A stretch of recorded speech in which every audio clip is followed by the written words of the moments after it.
Hackers use ಮಾಡೋ tools ಬಗ್ಗೆ ನಿಮ್ಗೆ ಗೊತ್ತಾ? Welcome to day 13 of understanding cyber security. ಬರೀ ಟೂಲ್ಸ್ ನ ಯೂಸ್ ಮಾಡ್ಬಿಟ್ಟೆ ಯಾರು ಹ್ಯಾಕರ್ ಆಗೋದಕ್ಕಾಗಲ್ಲ. ಬಟ್ ಟೂಲ್ಸ್ ತುಂಬಾನೇ ಇಂಪಾರ್ಟೆಂಟ್ ಆಗುತ್ತೆ. ಅವು ಯಾವ ರೀತಿ ವರ್ಕ್ ಆಗ್ತಾ ಇದಾವೆ ಅನ್ನೋದನ್ನ ತಿಳ್ಕೋಬೇಕಾಗುತ್ತೆ ಒಬ್ಬ ಹ್ಯಾಕರ್ ಆಗಬೇಕು ಅಂತಂದ್ರೆ. ಅದರಲ್ಲಿ ಜಾಸ್ತಿ ಯೂಸ್ ಮಾಡುವಂತಹ ಟೂಲ್ಸ್ ಬಗ್ಗೆ ನಾನು ಇವತ್ತು ಡಿಸ್ಕಸ್ ಮಾಡ್ತಾ ಇದ್ದೀನಿ. ಬಿಗ್ನರ್ ಫ್ರೆಂಡ್ಲಿ ಟೂಲ್ಸ್ ಕೂಡ ಆಗಿರ್ತವೆ. ಫಸ್ಟ್ ಒನ್ ಬಂದ್ಬಿಟ್ಟು ಎನ್ಮ್ಯಾಪ್. ಇದನ್ನ ಪೋರ್ಟ್ ಸ್ಕ್ಯಾನಿಂಗಿಗೋಸ್ಕರ, ವಲ್ನಬಿಲಿಟಿ ಸ್ಕ್ಯಾನಿಂಗಿಗೋಸ್ಕರ ಯೂಸ್ ಮಾಡ್ಕೊಳ್ತೀವಿ. ನೆಕ್ಸ್ಟ್ ಟೂಲ್ ಬಂದ್ಬಿಟ್ಟು ಮೆಟಾಸ್ಪ್ಲಾಯ್ಟ್ ಅಂತ.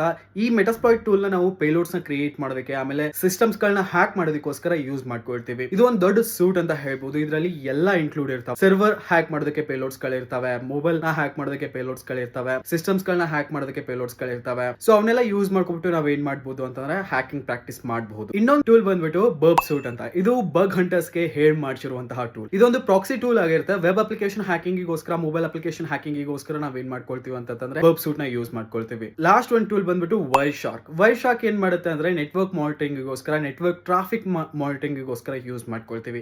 ಇದೇ ರೀತಿ ಹಲವಾರು ಟೂಲ್ಸ್ ಗಳಿದಾವೆ. ಅವೆಲ್ಲ ಹ್ಯಾಕರ್ಸ್ ಗಳು ಯೂಸ್ ಮಾಡ್ತಾ ಇರ್ತಾರೆ. ಸೊ ಅವನ್ನೆಲ್ಲ ಒಂದೇ ವಿಡಿಯೋದಲ್ಲಿ ಹೇಳೋದಿಕ್ ಆಗೋದಿಲ್ಲ. ಅದಾದ್ಮೇಲೆ ಬರೀ ಟೂಲ್ಸ್ ಗಳನ್ನ ಕಲ್ತ್ಬಿಟ್ಟು ಯಾರು ಹ್ಯಾಕರ್ ಆಗೋದಿಕ್ ಆಗೋದಿಲ್ಲ. ಅದ್ರ ಬಿಹೈಂಡ್ ದ ಸೀನ್ ಯಾವ ರೀತಿ ವರ್ಕ್ ಆಗ್ತಾ ಇದಾವೆ, ಟೂಲ್ ಏನು ಎತ್ತ ಅಂತ ಪ್ರತಿಯೊಂದು ಇನ್ಫಾರ್ಮೇಶನ್ ಗೊತ್ತಿರಬೇಕಾಗುತ್ತೆ. ಕ್ವಶನ್ ಏನಪ್ಪಾ ಅಂತಂದ್ರೆ, ಎಲ್ಲಾ ಹ್ಯಾಕರ್ಸ್ ಗಳು ಖಾಲಿ ಲಿನಕ್ಸ್ ಆಪರೇಟಿಂಗ್ ಸಿಸ್ಟಮ್ ನೇ ಇದಕ್ಕೆ ಯೂಸ್ ಮಾಡ್ತಾರೆ. ನಿಮ್ಗೆ ಏನಾದ್ರು ಆನ್ಸರ್ ಗೊತ್ತಿದ್ರೆ ಕಮೆಂಟ್ ಸೆಕ್ಷನ್ ಅಲ್ಲಿ, ಇಲ್ಲ ಅಂತಂದ್ರೆ ನೆಕ್ಸ್ಟ್ ವಿಡಿಯೋದಲ್ಲಿ ತಿಳ್ಕೊಳ್ಳೋಣ. ಇದೇ ರೀತಿ ಸೈಬರ್ ಸೆಕ್ಯೂರಿಟಿ ಇನ್ಫಾರ್ಮೇಶನ್ ಬೇಕು ಅಂತಂದ್ರೆ ಪ್ಲೀಸ್ ಫಾಲೋ ಮಾಡಿ. ಸಿಗೋಣ ನೆಕ್ಸ್ಟ್ ವಿಡಿಯೋದಲ್ಲಿ.